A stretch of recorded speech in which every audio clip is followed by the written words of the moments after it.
Olá, tudo bem? Sou Alfredo Oliva, sou professor universitário e hoje eu quero provar para você que nem só de estudar e de ler livros vive um professor universitário. A gente também assiste série, a gente também se diverte. Bom, eu também me divirto lendo livros, é claro, né? Mas eu me divirto com outras coisas também e eu gosto bastante de séries, né? E hoje eu quero falar um pouquinho sobre uma série que para mim foi muito legal, uma experiência muito boa, uma série da Netflix chamada Atypical, e você já deve saber do que eu estou falando. Então, eu vou trazer alguns dados e vou trazer, claro, as minhas impressões, as minhas percepções dessa série, quem sabe até ajudar com alguma informação para você poder tirar proveito dessa série, que na minha opinião é maravilhosa. Então vamos lá, eu vou só começar dizendo que é uma série da Netflix com 4 temporadas e alguma coisa em torno de 10 episódios cada, né? Às vezes um pouco menos, mas é em torno de 10. Os episódios são curtos, né? Em torno de 30 minutos, então se você for do tipo que começa a assistir e não consegue parar mais como eu, provavelmente uma semana você consiga assistir todos os episódios. Claro, se tiver como eu em férias e puder fazer isso nas férias. Essa série circulou entre os anos, né? Originalmente entre 2017 e 2021. Ela fundamentalmente trata o cotidiano de um adolescente, a transição da adolescência para o início da juventude, com aquilo que a gente poderia chamar de TEA, né?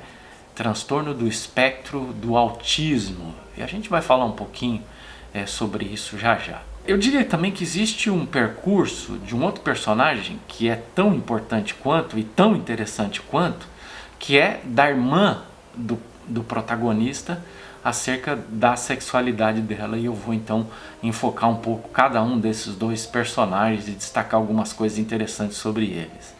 Tá?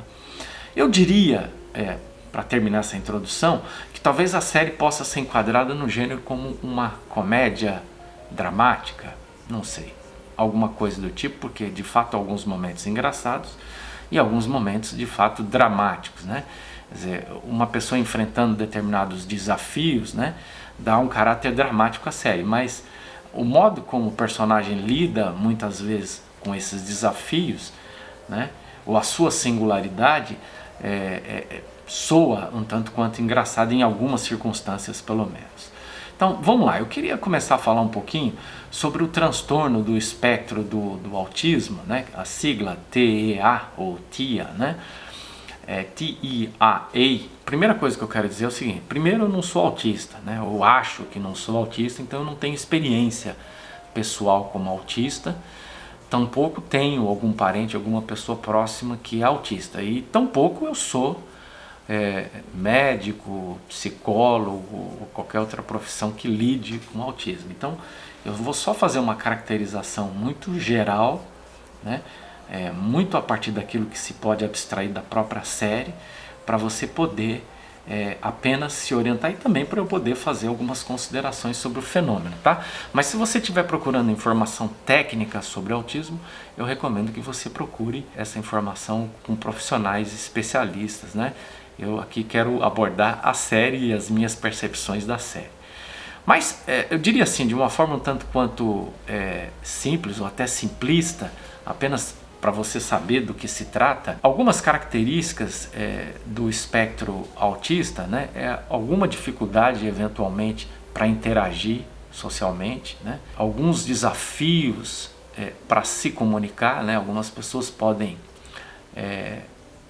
inclusive não conseguir falar, mas a maioria consegue falar, mas às vezes tem dificuldade de interagir com outras pessoas, um certo desafio para se adaptar a novas rotinas, né?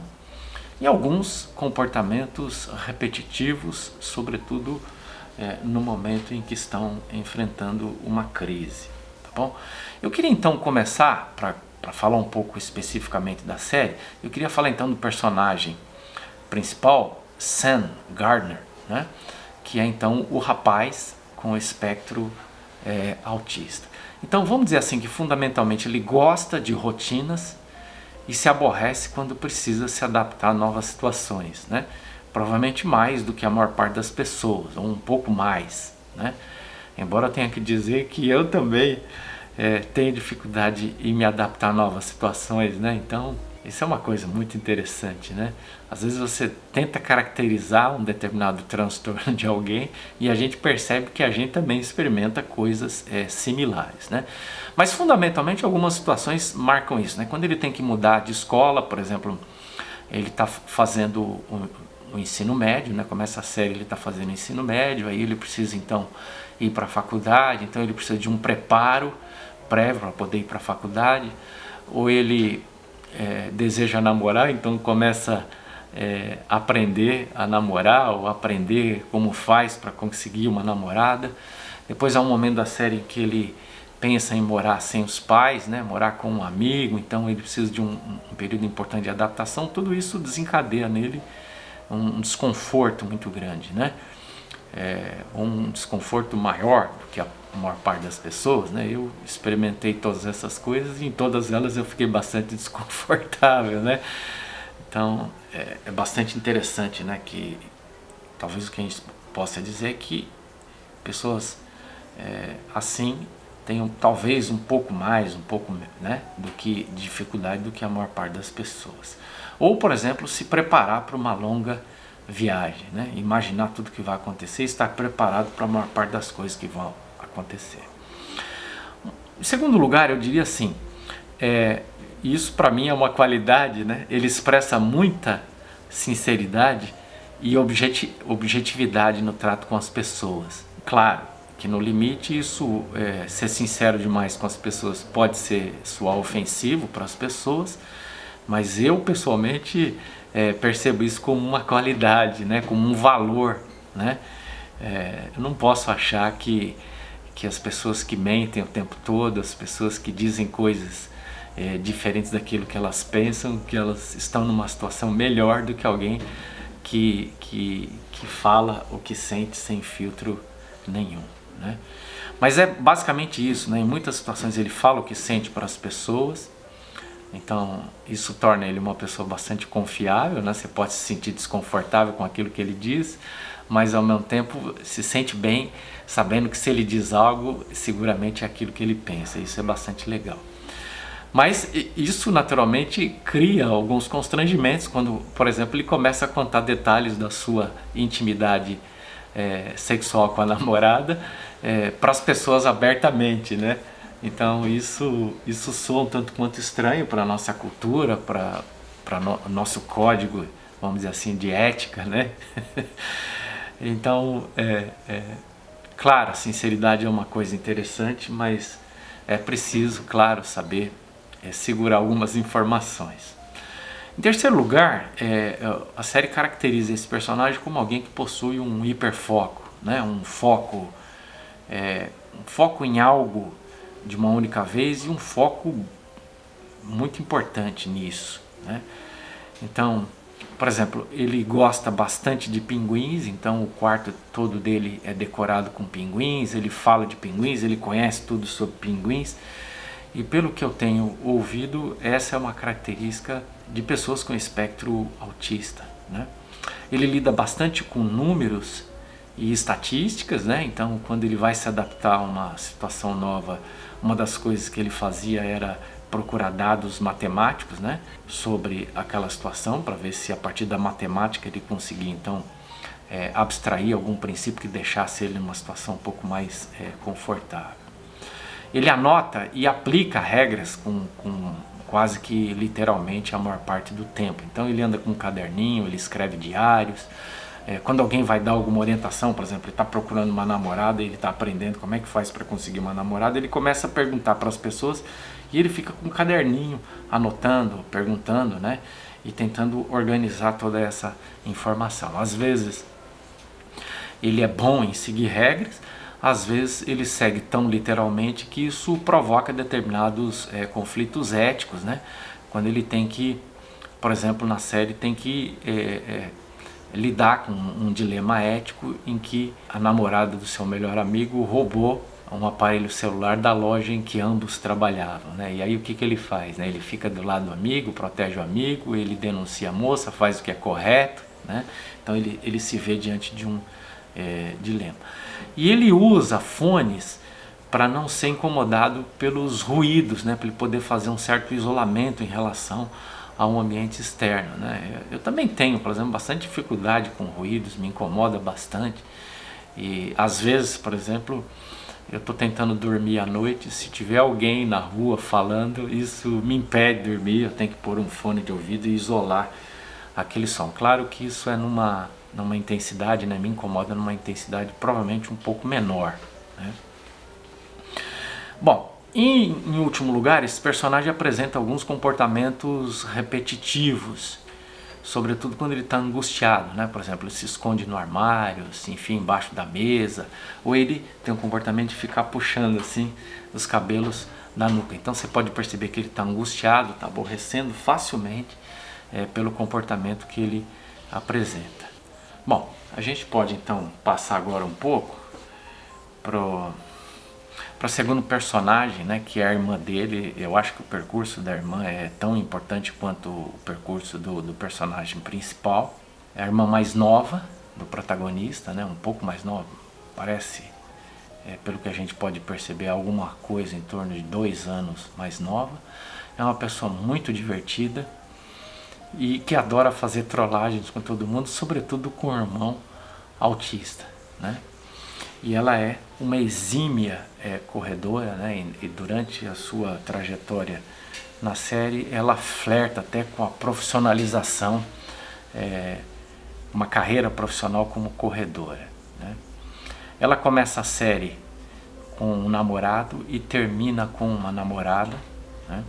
Então, de fato a gente não consegue abstrair a partir da narrativa, né? O que acontece com ela, se ela poderia ser enquadrada em algum tipo de rótulo, né?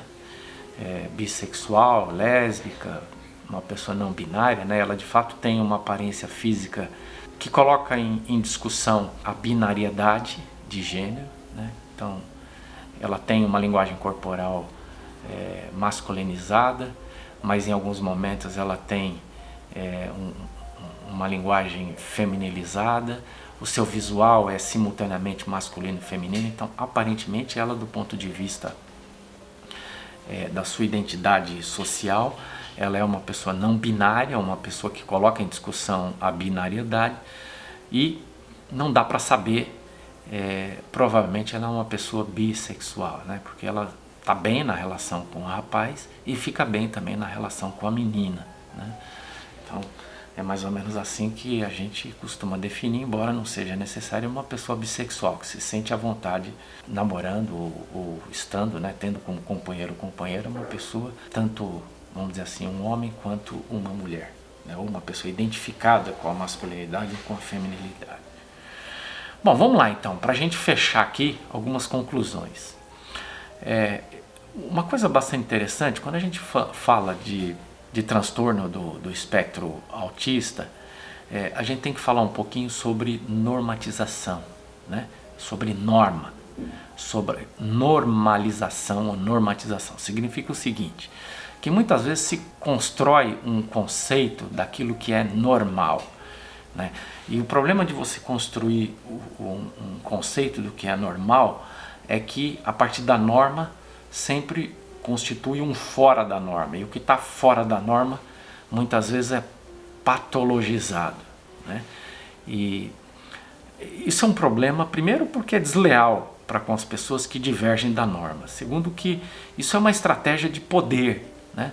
E terceiro que fundamentalmente as pessoas são diversas em todos os aspectos possíveis, e agora estamos falando de diversidade neurológica, né? Quer dizer, a maneira como cada sujeito lida com determinadas situações, ela é muito variável. Para ser bem sincero com vocês, quando eu começo a pensar em autismo, ou espectro autista, ou quando eu assisto uma série como essa, eu começo a questionar se eu não tenho vários traços de autista, né?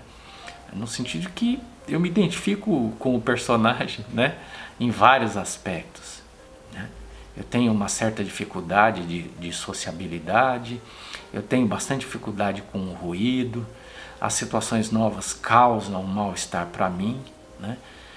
E então eu não sei, né? Algumas pessoas lidam melhor com a sociabilidade, algumas pessoas não se incomodam com os ruídos, algumas pessoas se adaptam rapidamente a novas rotinas e a situações novas. Então a gente sabe que as pessoas são variáveis, são diferentes, né? Eu acho que o importante é não patologizar.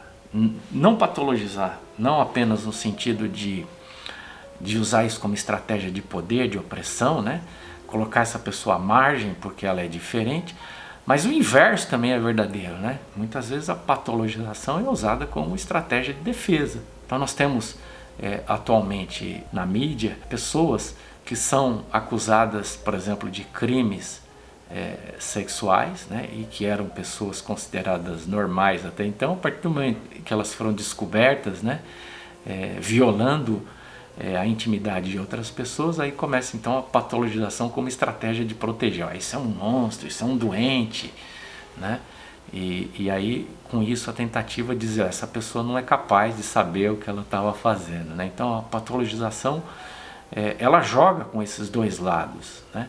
Tanto aquele que faz mal para quem está sendo patologizado, como aquele que tenta também transformar essa pessoa em alguém responsável por aquilo que faz, né? Então, o que a gente precisa é aprender a lidar com todas essas diferenças na escola, né?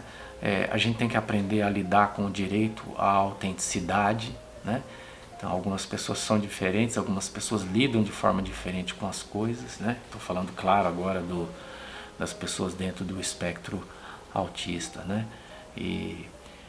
E a gente tem que considerar que cada ser humano é algo singular, né?